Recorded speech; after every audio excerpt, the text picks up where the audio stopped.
Hi damage சொல்லக்கூடிய so நம்ம நம்ம சும்மாலேருந்து கண்டினியூ பண்ணலாம்.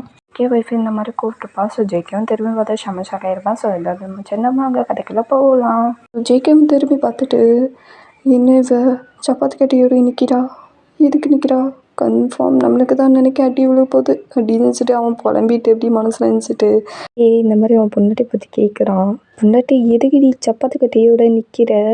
ஜேகேவை இந்த மாதிரி அவன் பொண்டாட்டிக்கிட்டே கேட்கட்டோன்னு சரி ஜேகே பொண்டாட்டி பார்த்துட்டு ஜேகேவை ஒருத்தவங்களை அடித்து துவக்கி இருக்கிறதுக்காக தான் சப்பாத்தி கட்டையோட கையில் அடிக்கிறேன் அப்படின்னு சொல்லிட்டு ஜேகே ஒய்ஃப் இந்த மாதிரி சொன்னோன்னே ஜேகேக்கு புரிஞ்சிருச்சு. ரைட்ரா, நம்மளை அடிக்கிறது தான் உறுதியாக சப்பாத்தி கட்டி எடுத்துகிட்டு வந்திருக்கா போல இருக்கே, துவச்சி எடுக்காமல் விட மாட்டாளோ, இப்போ என்ன பண்ணுறது, வீட்டிலேருந்து எப்படி தப்பிக்கிறது அப்படின்னு சொல்லிட்டு அப்படியே யோசிச்சுட்டே இருக்கான்.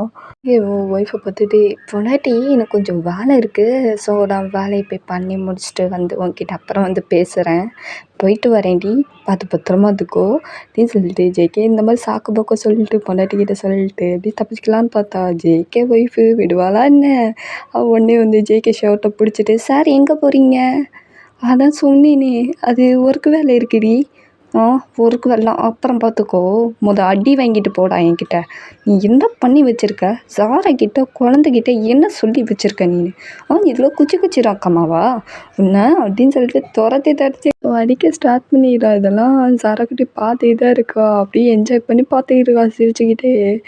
ஜேகே சாரா கிட்டே பார்த்துட்டு அடியே உனக்காக நான் இங்கே அடி வாங்கிட்டு இருக்கேன் அண்ணன், நீ உட்காந்து சிரிச்சுக்கிட்டு இருக்க, அடி நல்லா அடி அண்ணன் அடி அப்படின்னு சொல்லிட்டு அவள் ஒரு பக்கம் கூச்சல் போட்டு கத்திக்கிட்டு இருக்கா அண்ணியை பார்த்து. அடி பாவி ரொம்ப பிடிச்சவங்களே இலா தங்கச்சி அடி கொலகாரி, ஐயோ இன்னும் சேர்ந்துக்கிட்டு என்னை எப்படிலாம் பலப்படுத்துதுங்க சொல்லிட்டு அவன் புலம்பிக்கிட்டு அப்படியே ஓடிக்கிட்டு இருக்கான் அந்த ஹாலை சுற்றி. ஆனால் ஜேகே பொண்டாட்டி விட்டுறதாவே இல்லை. ஒழுங்கு மாதிரியே நின்று ஜேகே, முடியாதடி நிற்க முடியாது, ஒழுங்கு அந்த சப்பாத்தை கட்டி கீழே போடு, நான் அப்போ தான் நிற்பேன் அப்படின்னு சொல்லிட்டு அவன் சுற்றி ஓடிக்கிட்டு இருக்கான். கரெக்டாக ஜேகே அம்மா அப்பா உள்ளே வந்துடுறாங்க.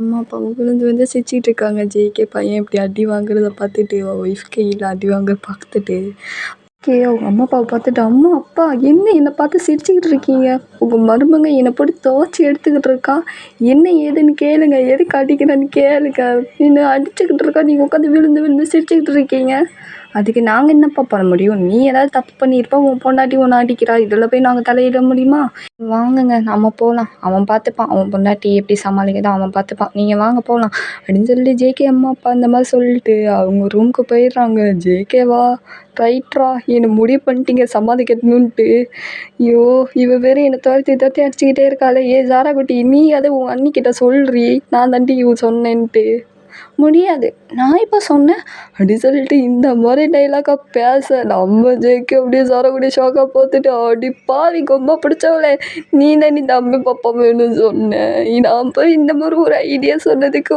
பார்த்து உனக்கு ஒரு ஐடியா சொன்னேன் பார்த்தியா, என்ன சொல்லணும், இப்போண்டாட்டி என்னால் முடியலடி, அடிக்காதடி, நல்லா வாங்கி கட்டிக்கோ, இன்னும் தடவை இந்த மாதிரி சாரா குட்டிகிட்ட சொல்லி அனுப்பிச்சி வச்ச மவனே, இந்த தடவை சப்பாத்தி கட்டை தான் வந்துச்சு, அடுத்த தடவை உருட்டு கட்டை வந்துடும் பார்த்துக்கோ அப்படின்னு சொல்லிட்டு செம கோத்தில் சொல்லிட்டு அப்படியே இந்த சப்பாத்தி கறி கீழே போட்டுட்டு அப்படியே கிச்சன் வேலை பக்கம் போயிடுறா ஜேகே ஒய்ஃபு. ஜேகேவா அப்போ தான் அப்பாடா போன உசுறு திரும்பின மாதிரி இருக்கு அவனுக்கு.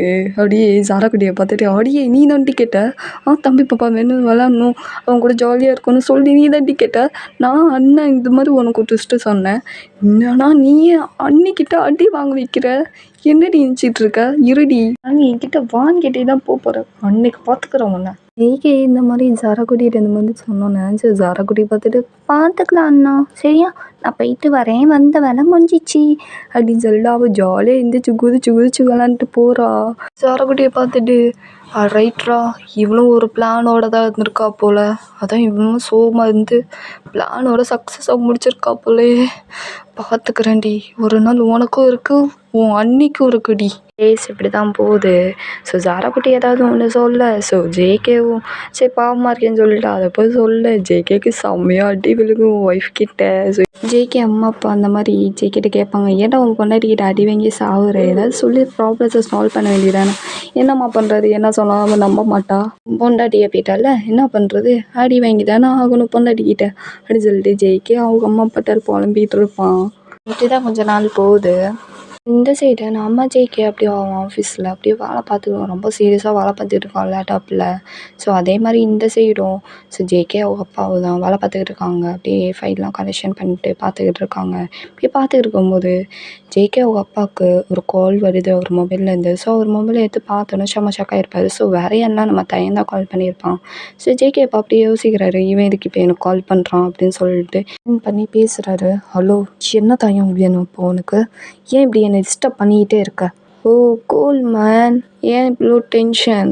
நான் உன்கிட்ட ஒரு நல்ல விஷயம், ஒரு குட்டான விஷயம் சொல்ல தான் கால் பண்ணேன். என்ன நல்ல விஷயம், குட்டான விஷயமா?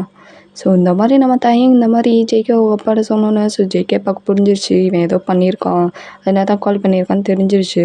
ஸோ ஜேகே அப்பா தயங்க பார்த்து கேட்குறாங்க, என்ன பண்ணியிருக்க தயம், ஒழுமதியாக சொல்லிடு. என்ன மேம் கண்டுபிடிச்சிட்ட போல, பரவாயில்லையே. விஷயம் சொல்லணுமா? சொல்கிறேன், அதுக்கு தானே கால் பண்ணேன். உன் மருமக இருக்காளே, அதான் உப்பிக்கு அவனோட பொண்டாட்டி இருக்காளே, இப்போ அவன் ஏன் கஷ்டத்தில் இருக்கா.